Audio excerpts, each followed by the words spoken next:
Halo teman-teman, ketemu lagi dengan saya di channel Joni Yulianto dan hari ini saya kedatangan seorang tamu luar biasa ini. Tapi bukan karena dia lulusan sekolah luar biasa, dia nggak pernah sekolah di sekolah luar biasa. Bang Blay Mencek. Hey, what's up, dude? Aduh, gimana kabar, John? Hai, baik-baik. Gimana Bang? Apa kabar? Baik, merasa terancam dengan YouTube Anda. Jangan gitu Sepertinya dong. pergerakannya cepat. Jangan gitu dong. Saya kan pemula. Aduh. Saya Eh, pengikut Anda, Bang. tapi asik ya. Artinya teman-teman udah ngerambah ke YouTube terus ini ya, apa? Macem-macem variasinya. Lo perhatiin gak sih lo? Betul. Dan Heeh. apa ya, mulai dari review teknologi gitu kan, Iya, podcast, iya. terus variannya Variannya tuh macam-macam. Iya, macem-macem. betul. Heeh. Nah, itulah makanya kenapa kemudian saya senang sekali ketika Anda datang ke channel saya karena menjadikan channel saya lebih berwarna gitu loh. Saya harus menyembah-nyembah tapi kepada Anda. Aduh dong, John aja. Ini sudah ke-18 kali saya ke rumahnya, Waduh. terus nggak dibukain Waduh. pintu. Sampai saya harus duduk di depannya. Saya Wah, menghamba-hamba saya untuk wah, diundang pencemaran ini ke sana, pencemaran. Boy. Wah, oke. Oke, oke. Nah, Oke. Bang Jack ini sosok yang luar biasa. Kenapa saya kemudian senang sekali kedatangan Bang Jack ya. Jadi teman-teman perlu tahu ini Bang Jack ini seorang aktivis, dulunya mualaf difabel. Kalau lo kan otodidak ya lo ya. Aku autodidak banget. Otodidak. Nah, saya mualaf dulu. Nah, cuman aktivis mualaf difabel terus komedian lagi. Aku jadi bingung sebenarnya. Kamu ini semua semua dipegang gitu loh. Aduh. Eh, Gimana Bang? Sibuk ya? Ya, biasalah sibuk kerja 9 to 5 ya. Terus ya ini lagi ada persiapan untuk kalau Hmm. kalau komik itu spesial ya. Kita bilangnya stand up spesial. Jadi kalau musisi itu konser lah, konser tunggal. Nanti insya Allah tanggal 17 Oktober, gua ini bisa jadi gua jadi tunanetra pertama yang bikin show stand up. Gue kayaknya tunanetra pertama yang bikin show tunggal. Kayaknya. Lebay kali. Lebay tapi kepotong. Hebat. Nah, Gitu. 17 Oktober ya. Berarti Ya, tiketnya udah 17 mulai Oktober. kejual nih. Tiket udah mulai dijual tanggal 13 September itu pre-sale-nya. Jadi ini tiket yang versi Hmm. murahnya.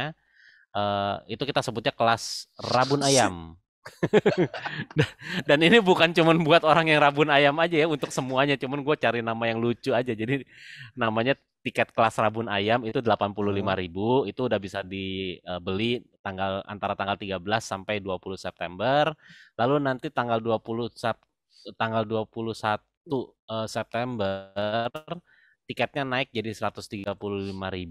Itu kita sebutnya kelas low vision ya. Hmm. Nah, lalu ada lagi nanti kelas paling tinggi itu kelas totally blind. Hmm. Oh, kalau Tuh. orang totally blind itu mahal gitu ya. Oh yoi, itu untuk mencapai totally blind itu nggak main-main gitu. Wah, perjuangannya. Kalau kalau Dragon Ball itu udah Super Saiyan 4 itu. Gitu. Waduh. Oke, oke. Ini kita Mm-mm. simpen dulu nih soal show, nanti Ya. kita obrolin lebih jauh. Mm-mm. Cuman Bang, ini pasti banyak yang penasaran Mm, teman-teman mm, saya. mm, mm, Bagaimana perjalanan dari seorang mualaf difabel mm, kemudian mm, bisa sampai jadi master dari Adelaide gitu, mm, mm. kemudian sekarang jadi aktivis, tambah lagi jadi komedian tuh ceritanya gimana? Ya, Ceritain ya. dong. Oke, jadi sebenarnya kalau sebagai aktivis mungkin kita seangkatan kali ya, John ya, Enggak lah, kurang lebih duluan ya. Bang, cek lah. Enggak, gue inget ketemu lo tuh pertama kali gue ketemu lo itu di acaranya ITMI yang waktu itu Pak siapa? Pak Basri pertama jadi ini, pertama Hmm, jadi apa ketua itu kalau ketua. saya tahun 2003 apa Tuh. 2000 berapa gitu ya waktu itu tuh. Iya, Awal-awal iya, tahun 2000-an lah gitu. iya, Makanya iya. kayaknya gue lo Fuad itu kayaknya seangkatan ya, mulai masuk ke ininya dunia disabilitasnya. But anyway, Hmm, sebenarnya gue kalau kalau bicara mulai aktifnya itu mungkin sekitar tahun 97 98. hmm, Karena waktu itu kakak gue udah mulai aktif di ini di HWDI. hmm. Waktu itu masih Ya, HWPCI ya. ya. Nah, gua waktu itu seksi seksi sibuknya tuh kalau apa kalau HWPCI ada acara, gue suka diminta sama kakak gue apa tolongin dong HWPCI mau bikin acara. Itu Nah, masih waktu itu kan lihat ya, gue Bang ya? low visionnya masih masih gue masih bisa lihat tuh kalau diboncengin motor gue masih bisa lah. Itu tugas gue tuh ya gitu, bikin spanduk. Itu masih bisa tuh gue tuh ngecek ngecek spanduk, ngecek fotokopian kayak gitu-gitu tuh. Acara pertama kali gue ini tuh adalah sosialisasi Undang-Undang Nomor 4 Hmm, tahun 97. Gue inget banget tuh, gue inget hmm, banget. hmm, Eh, Salah satu tugas gue adalah gue harus ngerapihin materi. Jadi ininya materi semua. Nah, dari situlah karena ngerapihin materi itu segala macam ya. kan jadi gue baca ya waktu itu ya. Masih masih bisa baca. Nah, gue jadi mulai ngerti gitu. Oh, ternyata kenapa perlu undang-undang dan lain sebagainya gitu. Nah, terus pas acaranya juga meskipun gue masih jaga di meja depan gitu kan, yang cuman jaga meja tamu, tapi gue dengerin ketika pematerinya ini, oh apa ternyata kayak gitu loh. Nah, terus fast forward tahun 2000 gue direkrut sama eh, ini Pak Setia. Hmm, Sama Pak Setia itu DNPCI waktu itu. hmm, Nah, di situ gue mulai mulai ngerti juga lebih dalam lagi tentang tentang disabilitas, tetapi dari perspektif yang berbeda. Dan kalau menurut gue waktu itu agak perspektif agak ekstrim ya karena waktu itu yang jadi pendamping gue ya ya senior senior kayak Pak Setia Adi Purwanta, terus ada Pak Fikri Talib, almarhum Oce Sudioto gitu. hmm. Yang dimana juga waktu itu lagi ada perseteruan juga kan antara antara dua kubu inilah, dua kubu politiknya apa namanya disabilitas gitu. Nah, Ya, ya. eh, dari situ ya gue nyemplung secara profesional profesional dalam artian akhirnya gue bener-bener ya udahlah gue memang kayaknya jalan gue adalah gue harus menjadi seorang aktivis yaitu sekitar mungkin sekitar tahun 2022 2023 sorry 2002 2003 Hmm, maksud gue. Dan gue di situ udah mulai akhirnya waktu itu gue memulai dengan menjadi stafnya hmm. PPDI secara secara resmi. Gue waktu itu megang posisi lah di PPDI, tapi gue juga lupa waktu itu namanya masih masih PPCI ya gitu. Oke, kalau gitu berarti Nah satu dari angkatan bener Bang. Cuman bedanya kalau aku ya bener kan, mulai dari jalanan, kamu udah mulai langsung di elit gitu loh. kayaknya gitu, kayaknya iya gue mungkin gitu kalau kalau apa namanya kalau temen yang seru ke bawah gitu kalau gue udah pengurus apa gitu kan kayak gitu gitu gitu. Iya, Nah, iya, iya. eh, terus setelah itu baru gue akhirnya merambah ke dunia NGO. Mm-mm. Mulai 2005 kalau nggak salah 2005 akhirnya gue lebih kenal lagi dengan LSM, dengan INGO dan lain sebagainya. Terus gue juga wawasan gue lebih luas. Gue mulai dikirim juga untuk training-training baik itu di apa namanya pelatihan-pelatihan baik itu di dalam negeri dan di luar negeri yang akhirnya membuat gue benar-benar ngerti gitu bahwa oke, eh, apa itu equal right, apa itu equity, apa itu inclusion gitu kan. Itu gue bener-bener sesuatu yang akhirnya gue pahamin dan itu yang ya gue sangat akhirnya gue jadi mengerti. Nah, terus fast forward ke sekitar 2008. Nah, oh sorry, dimulai 2006 itu sebenarnya gue juga udah mulai belajar ilmu fasilitasi dan training Hmm. gitu karena gue ngikutin banyak training gitu jadi gue suka tuh copycat gitu kan. Mm-mm. Kadang-kadang dari materinya gue ini nanti gue di training apa terus nanti beberapa bulan kemudian gue bikin training serupa untuk teman-teman di organisasi kayak gitu-gitu. Gue udah mulai ngembangin interest gue untuk training sama fasilitasi. Nah fast forward ke 2008 gue waktu itu kerja di organisasi lain yang fokus ke pendidikan inklusif. Makanya dari situ gue juga akhirnya eh, bisa memfokuskan diri gue ke pendidikan inklusif sama ketenaga kerjaan inklusif karena dari pendidikan inklusif meskipun itu pendidikan awalnya pendidikan dasar ya terus kan naik lagi ke pendidikan tinggi terus naik lagi ke ketenaga kerjaan jadi gue bisa bisa dikatakan kalau gue memfokuskan diri gue tuh sebenarnya ke situ, ke apa namanya, ke inclusive education sama inclusive employment Mhm. itu.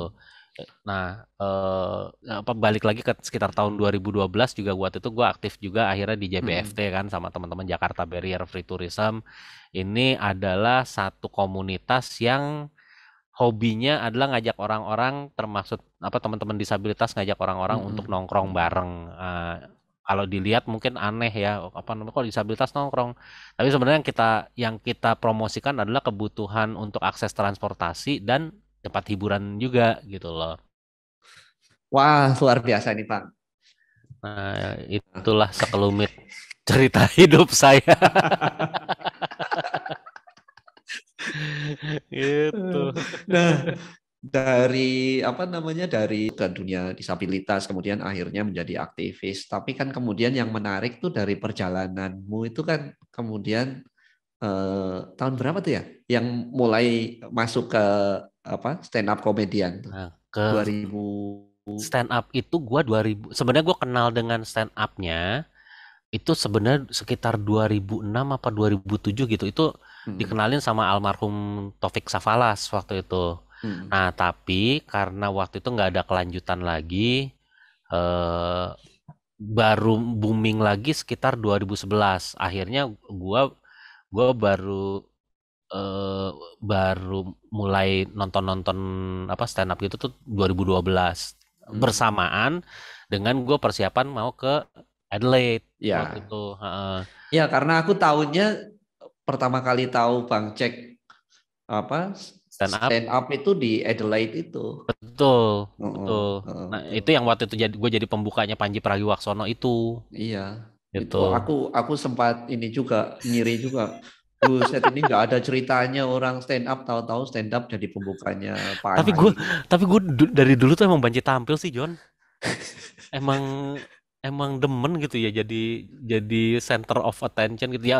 Sebenarnya gue dengan fasilitasi terus gue apa gue ini training itu juga sebenarnya bagian dari gue eh, suka ngomong gitu ya Hmm. suka ngomong terus gue suka berbagi berbagi ilmu gitu tapi ketika dalam konteks training mungkin candaannya nggak terlalu banyak gitu karena kan Ya, materinya yang harus nyampe ya. gitu kan kalau candaannya mah biar biar orang nggak ngantuk aja gitu.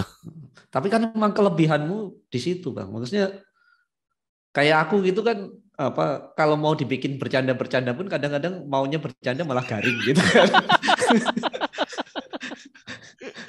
Gitu. Tapi emang ada porsi-porsinya sih John ya kadang-kadang emang Ya, ya, apa namanya yang serius siapa, yang bercanda siapa gitu kan. Ya kayak di grup kan juga gitu kita kan ada aja yang ininya. ya, betul. Iya. Nah, itu makanya yang aku jadi penasaran tuh kan Hmm, oke, kamu memang punya kelebihan di apa joke gitu ya, hmm, bikin hmm, bercandaan, hmm, hmm, tapi kemudian kenapa ada pilihan untuk masuk ke dunia stand up komedian di saat dimana apa karirmu sebagai aktivis hmm, dan sebagai apa aktor di pembangunan gitu ya dengan hmm, NGO dan sebagainya itu mulai naik. hmm, hmm, hmm. Kenapa tuh Bang? Ya dan gue juga mulai menyadari ya sekarang kalau kalau gue datang kemanapun acara apapun pasti itu, ada komika kita nih. Kayaknya gue udah bukan aktivis lagi deh. Gue juga mulai menyadari itu loh. Tapi gini, eh awalnya emang gue juga suka seni ya, basicnya artinya selain gue sebagai aktivis yang tadi mungkin gue belum ceritain juga gue kan suka dengan seni, gue suka nyanyi, gue suka main musik gitu dan itu adalah bagian dari ekspresi gue juga gitu. Dulu ngeband cukup rutin juga bahkan sampai kerja pun gue masih kalau ada tarikan-tarikan ngeband gitu hayu gitu kan buat buat seneng-seneng gitu ya. Hmm. Nah, eh, terus ketika gue jadi aktivis dan gue melakukan banyak kegiatan advokasi, sebenarnya gue ngerasa mulai mulai bosen gitu loh karena eh, apa ya? Ketika kita melakukan pendekatan mau nggak mau kita juga harus melihat bahwa perubahan itu nggak terjadi dengan cepat gitu kan. Kita Hmm. nggak ngomong hari ini besoknya ada undang-undang, kita nggak apa namanya pendekatan hari ini besoknya trotoar langsung ada guiding block dan lain sebagainya. Nah, gue merasa itu pendekatan yang lama, pendekatan yang serius juga, sehingga kadang-kadang membuat gue jenuh gitu. Hmm. Nah, ketika gue ketemu dengan stand up comedy, kok ini kayaknya ada satu message yang bisa gue lempar, seperti kalau gue lagi training, tapi porsi komedinya bisa lebih besar.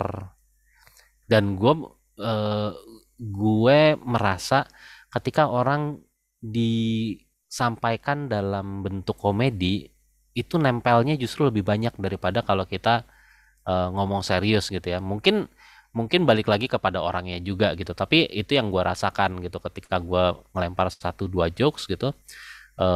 Itu menjadi sesuatu yang memorable gitu kan, menjadi sesuatu yang emang diperhatiin sama orang. Gue tuh pernah waktu itu manggung di Bekasi di mall gitu. Beat gue itu tentang nuntun orang buta Hmm. gitu, cara cara nuntun orang buta. Gue tunjukin yang salah gimana orang ketawa, gue tunjukin cara yang benar, gue tunjukin lagi cara yang salah orang ketawa, gue tunjukin lagi cara yang benar. Begitu gue turun dari panggung, gue bilang apa, gue pamit sama panitia. Dulu kan awal-awal kan kita gitu ya, kalau manggung apa namanya, dibayarnya dengan disembah gitu kan, atau dengan terima kasih gitu kan. masih masih kayak gitu dulu gitu kan, paling nggak dapat follower gitu. Nah, Iya, terus iya, ya betul. ya ya udah, mau makasih makasih udah gitu kan. Nah, terus gue dituntun sama satpam. Nah, satpam itu langsung praktekin gitu, dan mas gini Heeh. kan dia gitu. Wah, satpam nonton nih, gue bilang lu nggak kerja gue gitu. Ternyata dia nonton dan dia praktekin bener-bener sampai Mm, sampai ke turun tangga kan. Biasa kan depan mall itu kan ada berapa step tangga gitu kan, itu mm, dipraktekin sama dia gitu. Dan gue ngerasa iya kayaknya ini lebih sesuatu mm. yang lebih cepat yang bisa gua sampein gitu. Oke, Nah, oke. terus di sisi lain gua juga eh, menganalisanya gini, John. Lo tahu sendiri ya, teman-teman tunanetra itu kalau kalau mereka lagi di tongkrongannya kita gitu kan, kalau mereka cerita tuh kan lucu-lucu ya sebenarnya ya. Hmm, hmm, Lucu-lucu hmm. dan sebenarnya dan mereka tuh suka mainin suara lah, suka inilah. Kalau misalnya dia nyeritain, gue diomelin sama Pak siapa, nanti suara Pak itunya ditiruin sama Ditiruin. dia, gitu kan. Iya, iya, iya. Kita kan yang apa namanya, yang buta-buta pada begitu kan, apa namanya, Iya, kelakuannya gitu loh. iya. Nah, jadi menurut gue ini satu potensi yang cukup besar juga, kalau misalnya gue bisa buka jalan di sini, teman-teman mungkin bisa ngikutin gitu loh, bahwa ini bisa jadi sesuatu yang bagus. Nah, di samping itu gue juga ngerasa eh, message gue untuk masalah disabilitas itu bisa lebih luas Hmm, ininya, hmm. penyebarannya gitu. Penyebaran. Hmm, Dan memang terbukti sih, artinya ketika gue mulai ngupload video-video YouTube gue yang misalnya tentang guiding blog, terus ada juga waktu itu yang gue sedikit tentang apa namanya, eh tentang suara, jadi lift yang bersuara, ATM yang bersuara, itu banyak gitu orang-orang yang akhirnya nanya ke gue untuk buntut-buntutnya, gue mau dong gedung gue di apa, di audit untuk aksesibilitasnya kayak hmm. gitu-gitu. Jadi banyak sekali perubahan yang bisa gue lakukan dari situ, dan ngerembetnya juga Iya, banyak iya, gitu. iya. Nah, tapi sekali lagi gue juga tidak menjelekkan advokasi yang formal, karena memang tetap itu perlu gitu loh. Hmm. Ada waktunya kita harus melakukan itu. Nah, cuman memang kemarin ada momen aja di mana kayaknya gue agak bosen ya dengan yang formal. Jadi gue coba coba dengan stand up comedy, tapi sampai sekarang pun ya, lo Iya, lo masih iya, tahu di iya, beberapa forum gue juga masih masih aktif iya. dan masih sangat serius. Artinya ya ya artinya stand up ini Mm, adalah hanya sebuah apa jalan lain untuk betul, beradvokasi, untuk berkampanye, menyampaikan betul. pesan-pesan sosial gitu ya. Ya, beda genre aja, beda genre. Iya, iya, iya, iya. Kalau Gitu. genre rock kemudian ini pop apa Ya mungkin lebih gitu-gitu lebih ya. popnya, lebih lebih dangdutnya mungkin yang lebih diinin, ya Iya, kan? iya. Heeh. Iya, iya, iya, iya. Nah, Bang, tapi Hmm, ngomong-ngomong soal komedi nih, hmm. eh kalau menurutmu apa sih yang bisa menjadi apa namanya aset atau objek kelucuan sebuah komedi? Gini, em, kan kan setelah kamu kan belakangan apa ya mulai muncul juga gitu kan Mm-mm. teman-teman difabel yang apa declare sebagai komedian maupun yang Ya, nggak declare jadi komedian tapi kemudian dalam banyak kesempatan kemudian katakanlah misalnya menjadikan eh, apa komedi komedi sebagai apa istilahnya sebagai ya corong juga. ya sebagai corong juga gitu. Nah Hmm. kalau kamu melihatnya sebenarnya komedi itu seperti apa sih? Ya, komedi sebenarnya emang kalau kita em, tarik secara dasar ya memang Hmm, memang hiburan, artinya hmm, hmm, sesuatu yang memberikan hiburan, sesuatu yang memberikan eh, membutuhkan respon tawa gitu ya. hmm, Dan disinyalir komedi juga adalah sesuatu yang katanya bisa membuat orang lebih rileks dan lebih lebih tenang lah gitu kan. Jadi dia merasa tidak terlalu tegang lagi dari sebelumnya.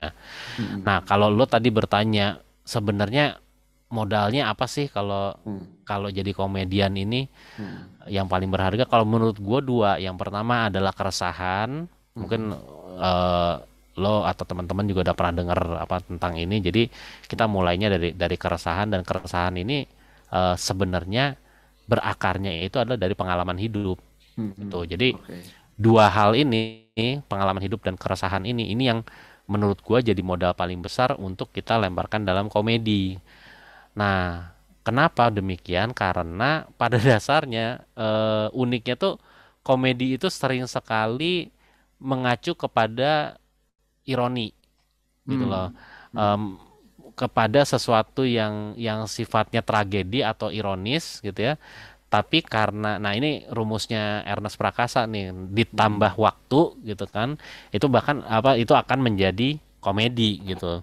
hmm, Contohnya misalnya kalau kalau kita bicara mungkin dulu pernah ada, dan ini sering nih terjadi nih biasanya, hmm, ada keluarga kita yang meninggal hmm. gitu kan. Nah, pada saat keluarga kita meninggal pasti kita sedih kan. Ya. Tapi coba 5 tahun kemudian pasti ada muncul cerita, dulu waktu Pak ini meninggal ya si ini kan begini Hmm, nih. hmm, Ada kan hmm, hmm, kadang-kadang ada hmm, cerita hmm. gitu gitu yang apa namanya yang sebenarnya baru disadari itu bahwa itu adalah lucu gitu. Nah, itu yang dimaksud dengan tragedi plus timing menjadi komedi gitu. Oke.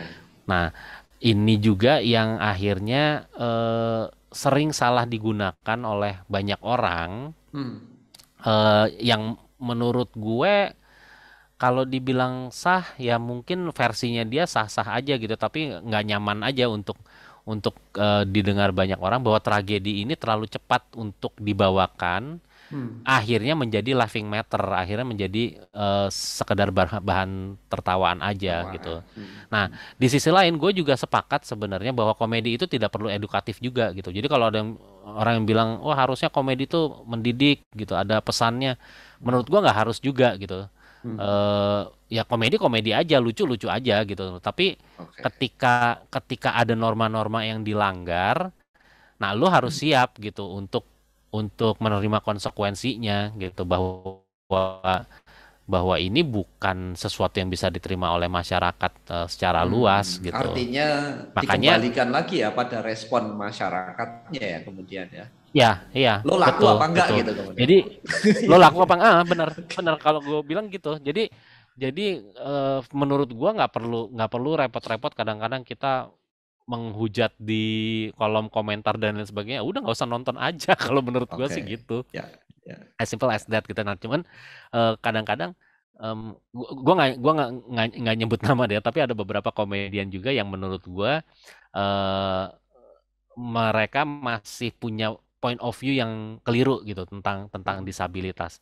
Nah, hmm, gue punya dua pilihan. Kebetulan gue komedian, jadi gue bisa mengcounter dengan materi gue juga. Tapi hmm. karena gue kebetulan komedian ya. Ya, Nah, yang ya. kedua adalah gue pendekatan personal aja kepada orangnya gitu, bahwa gue coba untuk apa namanya untuk geser lo kalau misalnya kayak gini, kenapa lo, atau misalnya ada yang gen gue masih lebih nyaman dibilang cacat, oh ya udah kenapa lo masih nyaman dibilang cacat. Nah, itu gue pendekatan gue lebih lebih personal, dan itu juga takes time gitu Oke. gitu. Oke.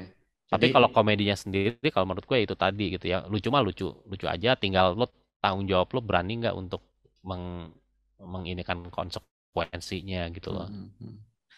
Ya, jadi pilihannya jadi dua cara itu ya. Mau di counter dengan bahasa yang sama, artinya dengan cara yang sama-sama sebagai komedian, atau kemudian Ya, pendekatan personal untuk kemudian betul. dijelaskan.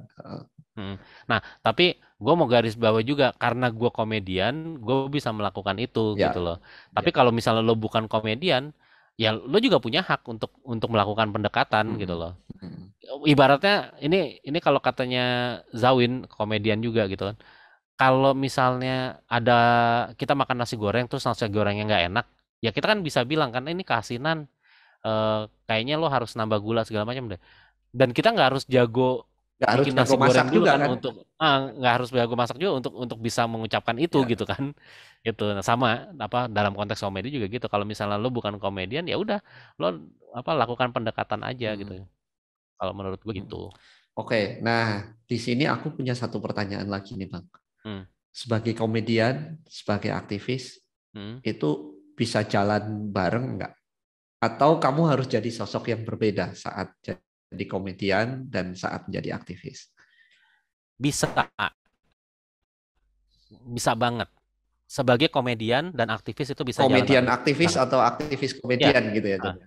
itu bisa. Nah. Yang nggak bisa tuh lo jadi komedian sama jadi pegawai NGO. Nah itu susah tuh kalau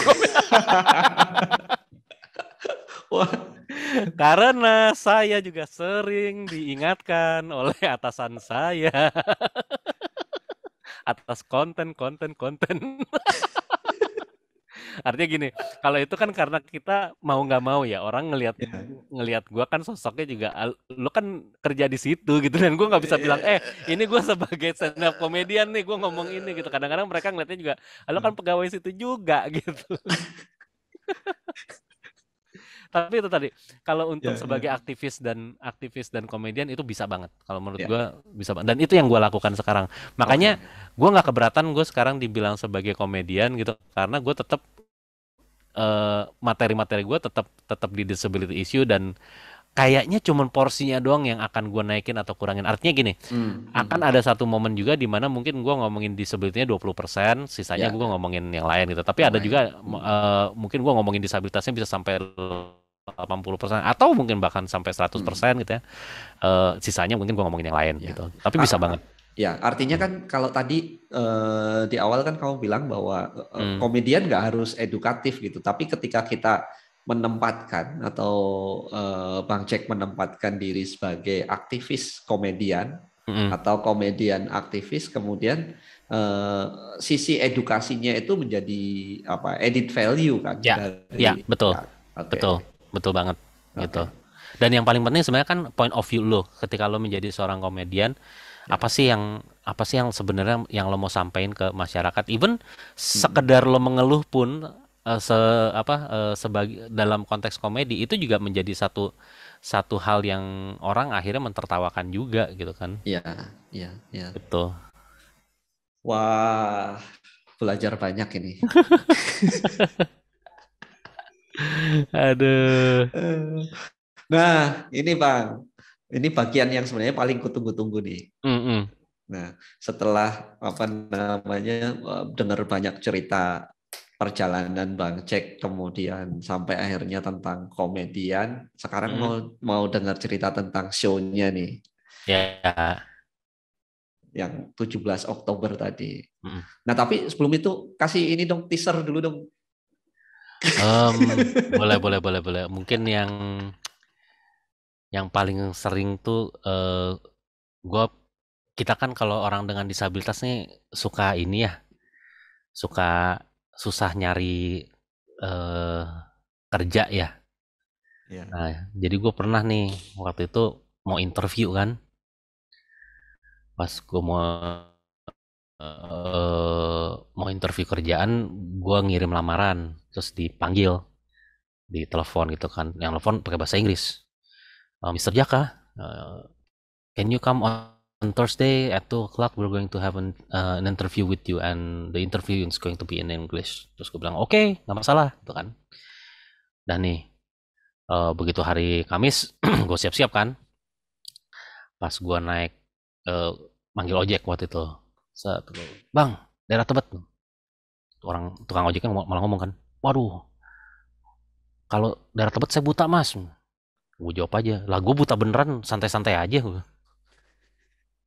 Lo mau nganterin gue nggak? Kalau nggak gue bawa sendiri nih motor nih gue, gitu kan. Jangan bang, gitu. Terus akhirnya udah diinin kan, apa namanya, gue dianterin nih, set nyampe tempatnya.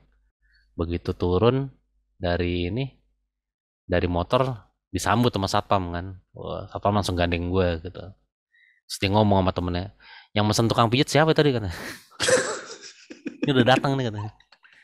Terus gue bilang, enggak, saya mau interview, tolong anterin ke resepsionis gitu kan. Oh udah, sorry pak gitu kan. Sampai sampai di resepsionisnya nggak ngomong apa namanya, nggak nanya, nggak apa, langsung ngomong sama gue, fotokopi KTP-nya tolong taruh jam 2 di loket belakang. Lo sebel gak sih kayak gitu? Waduh, parah ini. Parah. Tapi sering kan lo ngalamin kayak gitu Iya, kan, bener nggak? iya, Ya iya. nggak? Ya nggak, ngaku Ya, lo. ya. Mau buka Dalam bentuk rekening yang terus lain, tahu-tahu ini belum tanggal muda mas, iya, kasih uang 1.000. kasih uang 1.000. Gue pernah di masjid ya. Gue lagi pakai sepatu gitu, terus ada orang ngasih duit ke gue, ngasih duitnya udah gitu gitu model yang langsung dimasukin ke saku atas itu loh, saku kemeja gitu kan.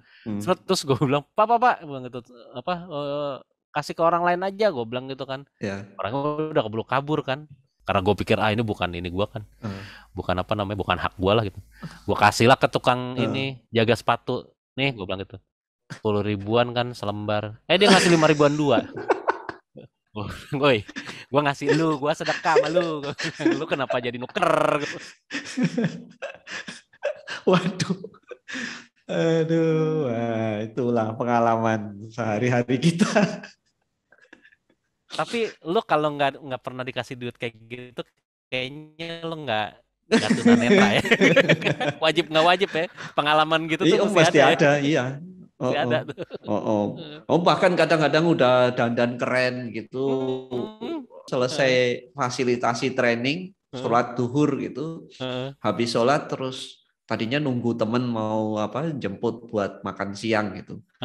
Ada juga yang nyamperin gitu, kasih 20.000. Iya makanya, gue kadang-kadang mikir di otak mereka apa sih sebenarnya. Bu ya dipikirin dulu gitu loh. Gimana sih? Aduh. Nah, itulah. Jadi banyak memang ya. Benar. Kamu membuktikan, Bang. Jadi banyak pengalaman lucu yang sebenarnya bisa jadi aset buat kita berkomedi ya. Iya. Nah, cuman apa ini kaitannya dengan show yang mau kamu bikin ini? Maksudku komedian pertama tunanetra, penggemarnya juga belum banyak-banyak amat. Iya. Iya loh, tapi bener loh, emang itu yang ketika gue mau bikin spesial, Ya. gue juga berpikir emang ada yang mau nonton gue ya gitu. Tapi gue juga ngecek, aduh materi gue tuh udah banyak banget gitu, dan ada beberapa yang gue ini ke YouTube gitu, ada yang karena kan ya kurang lebih gue udah kalau dihitung aktifnya ya kurang lebih gue udah 7 tahunan. Dari 2014 itu gue stand up terus gitu kan. Mungkin ada bolongnya sekitar 1,5 tahun karena waktu itu gue punya anak bayi lagi, istri gue banyak butuh ini kan bantuan, jadi gue kalau ninggalin, karena kalau stand up itu acaranya tuh banyak malam gitu kan, terutama untuk latihannya ya, open mic itu kan malam gitu, jadi gue kasihan aja sama istri gue waktu itu. Terus akhirnya udah gue vakum sebentar. Nah sampai tahun 2018 itu gue mikir, gila ini udah materi gue udah banyak banget gitu, dan sayang aja. Nah sementara di lingkar teman-teman stand up comedian juga udah lo bikin spesial gitu, apa semua bilang gitu. Nah akhirnya gue datengin Panji, karena waktu itu gue kenal kan sama Panji ya, Panji Pragiwaksono tuh. Gue kenal sama dia, gue dateng, gue ngobrol lah sama dia, terus dia bilang, udah lo kalau misalnya mau berkarya aja, nggak usah mikirin penontonnya gitu, yang penting kan karya lo ada gitu. Dan kualitas kualitas ini lo aja, kualitas karya lo aja yang diperbaikin. Mengenai nanti yang nonton mungkin cuma 10-20 orang, ya untuk step pertama nggak apa-apa. Tapi kan orang jadi kenal, jadi tahu apa namanya, bahwa lo adalah seorang stand up comedian. Kalau sekarang mungkin nggak semua orang tahu lo stand up comedian gitu. Terus gue pikir ya juga ya. Nah, tapi di sisi lain gue juga punya sedikit misi juga sih, bahwa eh, pertama, spesial itu adalah semacam lo nancepin tonggak gitu loh. Kalau ini gua adalah stand up comedian. Jadi itu kayak pentahbisannya lo lah gitu, kalau kalau lo udah resmi jadi apa namanya? Jadi stand up comedian gitu. Nah, kalau di Indonesia nih ada dua lah eh, cara orang akan respect lo sebagai stand up comedian. Dan ini bukan cara yang tertulis ya. Eh, Pertama adalah lo ikut sucinya Kompas TV. Jadi kalau lo udah melakukan salah satu dari itu atau kedua-duanya, lo akan orang apa namanya, komunitas akan benar-benar mengakui lo sebagai ya lo stand up komedian gitu. Nah, itu yang pertama. Nah, yang kedua sebenarnya balik lagi kepada ininya gue sebagai aktivis gitu ya. Gue pengen melebarkan, memperluas lagi message yang selama ini gue sampein. Mungkin gue udah upload di YouTube, tapi di YouTube belum banyak yang nonton. Gue udah banyak melakukan apa namanya, pertunjukan kecil-kecilan juga mungkin belum terlalu banyak yang nonton. Tapi dengan spesial ini, gue nanti akan punya satu dokumentasi video yang ini juga nanti bisa dijual di pasaran lebih luas lagi dan orang lebih banyak tahu gitu. Jadi message gue lebih banyak tersebar juga. Nah, yang terakhir, eh, balik lagi sebagai aktivis, gue juga memperjuangkan hak teman-teman disabilitas untuk dapat hiburan gitu. Tadi kan gue udah ngomongin dikit ya tentang JBFT gitu ya, apa namanya, bahwa kita punya punya hak untuk itu gitu. Nah, Baik sekarang sebagai penikmat maupun sebagai betul pelaku, ya, gitu ya. sebagai penikmat dan sebagai pelaku itu apa namanya, itu penting banget tuh. Nah, sekarang gue mau mutusin lingkaran setannya nih. Jadi gue mau bikin satu hiburan yang aksesibel, yang ramah untuk disabilitas, dan gue juga pengen, makanya gue promosi jor-joran juga sebenarnya bukan masalah supaya tiket gue laku terus gue jadi kaya, nggak, bukan begitu juga. Tapi gue pengen nunjukin bahwa ketika objeknya ada gitu ya, yang hiburan yang akses itu ada, maka akan banyak orang yang mengakses hiburan itu gitu loh. Jadi demand-nya tuh akan terpenuhi gitu ketika ketika memang kita sudah provide, akhirnya teman-teman mengakses. Jadi gue sangat berharap banget untuk penonton, baik itu penonton tuli, penonton yang tunanetra, tunadaksa, itu bisa banyak meskipun nanti live streaming ya. Sayangnya live streaming gitu. Awalnya kan sebenarnya gue ngedesainnya hybrid, jadi ada live streamingnya, terus ada ininya juga, ada yang nonton di gedung juga gitu. Tapi karena COVID, gue nggak dapet izinnya, akhirnya harus live streaming. Di satu sisi menguntungkan juga karena mungkin gue bisa memperluas ini ya, kesempatan teman-teman untuk nonton. Jadi yang mungkin di Aceh, yang di Sorong, yang dimanapun itu, mereka bisa nonton selama internetnya kuat gitu. Gitu. Gue hanya menyayangkan aja yang tadinya gue harap ada interaksi antara penonton disabilitas dan non disabilitas dalam jumlah yang besar, ini nggak akan terjadi. Tapi mudah-mudahan di spesial gue yang berikutnya, kalau ini berhasil, gue akan bikin yang berikutnya juga. Mudah-mudahan itu akan terjadi gitu interaksinya. Ya. Nah, tadi Bang, soal hiburan yang aksesibel tadi, mungkin bisa digambarkan tuh konsepnya seperti apa? Karena pasti kan banyak nih teman-teman mungkin pelaku hiburan gitu ya, yang Ya, belum punya bayangan gitu. Oh, betul. kalau saya kemudian bikin event yang aksesibel, itu Hmm. seperti apa sih gitu? Nah, gue jelasin juga bahwa dalam mempersiapkan spesial ini, gue tuh dibantu dengan event organizer namanya comika.id, dan Comika Event gitu. Nah, ini adalah event organizer yang khusus mengorganisir apa namanya, stand up komedi, acara-acara komedi, apapun itu gitu ya. Jadi mau stand up, mau lawak, mau apa gitu. Nah, gue minta ke mereka bahwa ini harus jadi satu acara hiburan yang bisa dijadiin tolak ukur untuk Hmm. membuat acara yang aksesibel. Nah, desain awalnya sebenarnya itu yang pasti pertama adalah gedungnya harus ramah untuk disabilitas. Jadi kursi roda bisa datang, tersedia toilet untuk disabilitas juga, apa namanya, ruangannya juga mungkin tidak bertangga-tangga gitu ya. Em, jadi bisa diakses oleh semua orang, termasuk teman-teman yang pakai kursi roda, pakai tongkat. Terus nanti tersedia ini juga juru bahasa isyarat juga. Bahkan awalnya kita menyiapkan untuk ada audio describer. Jadi nanti teman-teman yang tunanetra sebenarnya kalau nonton offline itu akan diberikan apa, semacam headset gitu, Hmm. dan nanti ada yang bisikin mereka lewat headset, itu Jaka lagi jongkok, mukanya Jaka begini dan lain sebagainya gitu ya. Hmm. Hmm. Untuk memberikan akses kepada teman-teman yang tunanetra.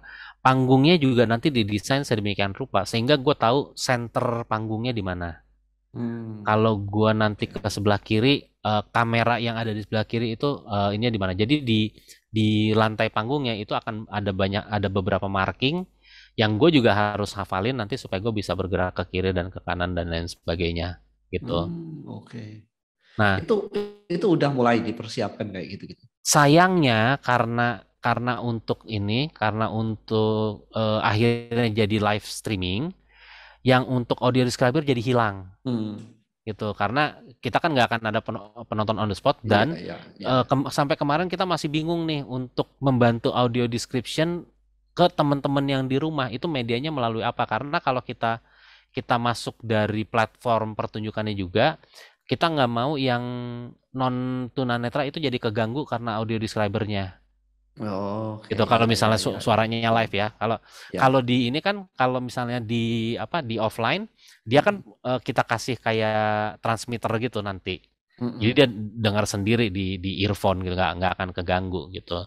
Nah, Ya, ini yang ya, kita masih ya, cari solusinya, jadikan PR ya. untuk show berikutnya gitu.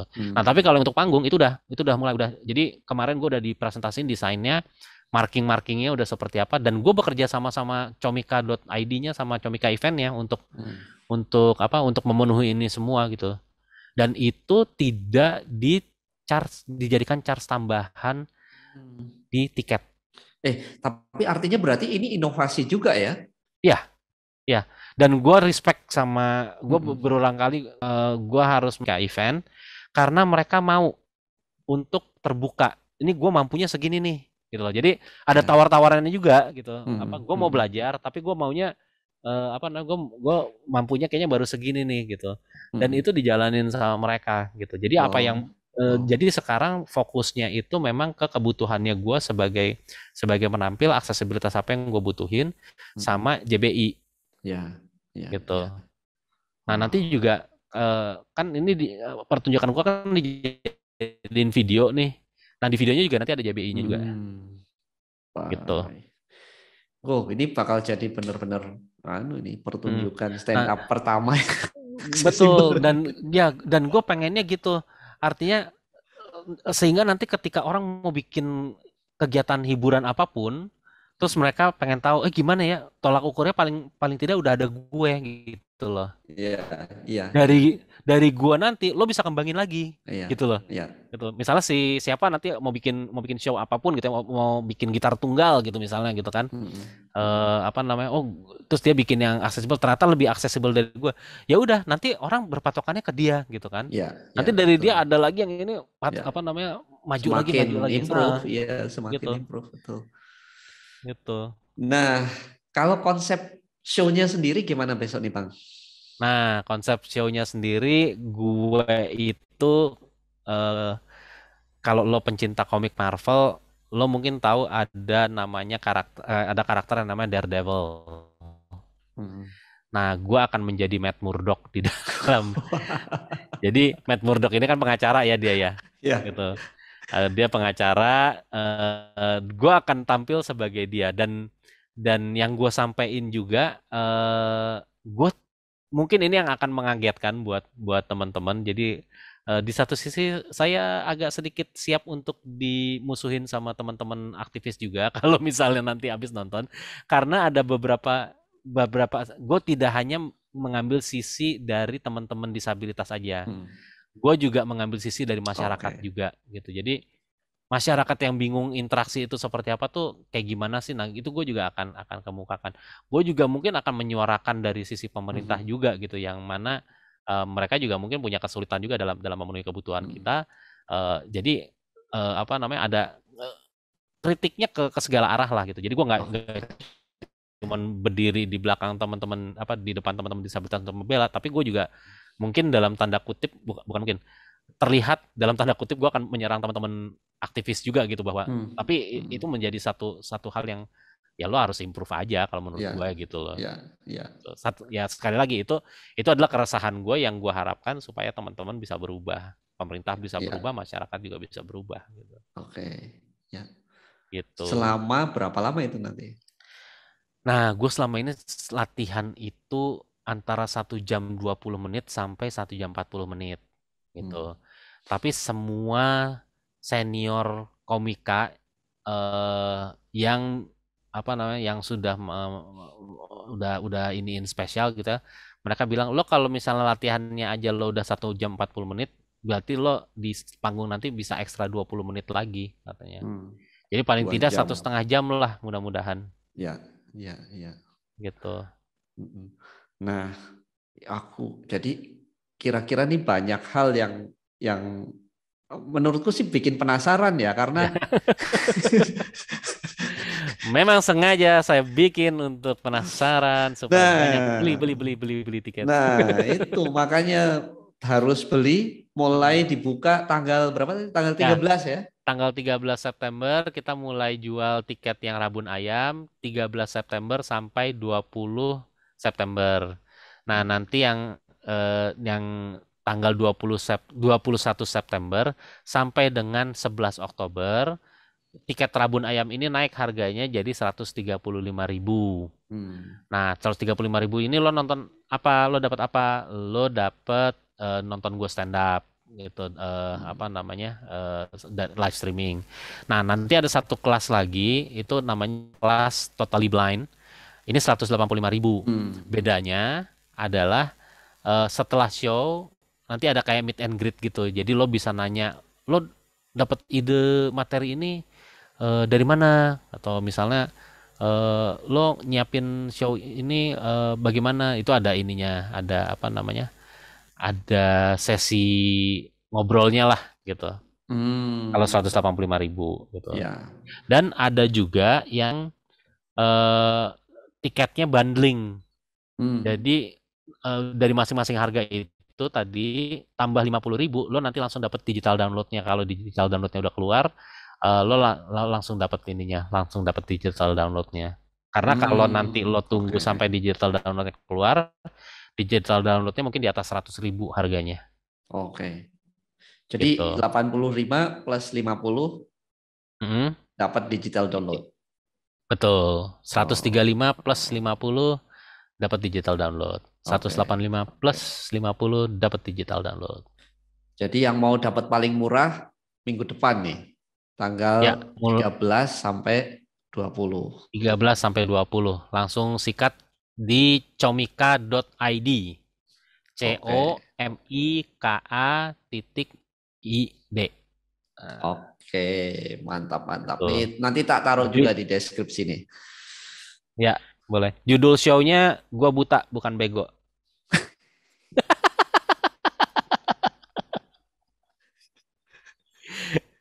Kayaknya gue emang aktivis penuh kontroversi. Joni udah pusing. Enggak, itu kayaknya nanti bakal banyak yang komen gini. Kalau buta emang udah tahu, kalau bego apa enggak ini diragukan.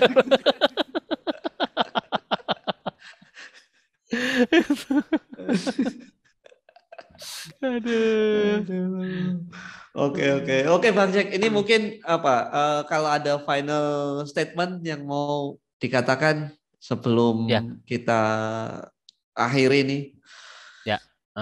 Gue sih mau ngulang lagi aja seperti tadi yang gue bilang. Sebenarnya it's not all about selling tickets, it's not all about Ya, business. Tapi gue lebih lebih butuh bantuan teman-teman itu untuk hadir di acara gue untuk membuktikan bahwa memang teman-teman disabilitas itu butuh hiburan ya, dan ketika aksesnya tersedia kita akan ambil gitu loh, kita akan apa namanya, kita akan akses itu gitu.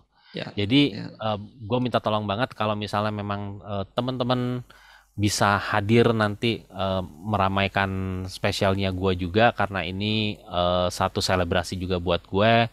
Gue sangat apresiasi sama teman-teman. Mudah-mudahan kita bisa ketemu di tanggal 17 Oktober nanti. ya, ya, betul. Gitu.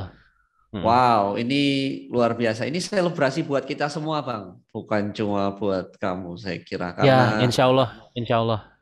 karena blind Mm. komedian pertama kali dari Indonesia yang akan Mm. bikin apa special show, saya kira itu Ya, ya, ya. mantap banget. Alright, terima kasih banyak Bang Jack untuk Yap, obrolannya. sama-sama. Dan semoga sukses untuk show-nya. Teman-teman Amin, yang amin. nonton silahkan kunjungi comika.id dan segera dapatkan tiketnya dan kita sama-sama nonton 17 Oktober besok. Oke. Oke, sampai di sini terima kasih. Kita ketemu di konten berikutnya dan salam inklusi. Salam inklusi. Thank you.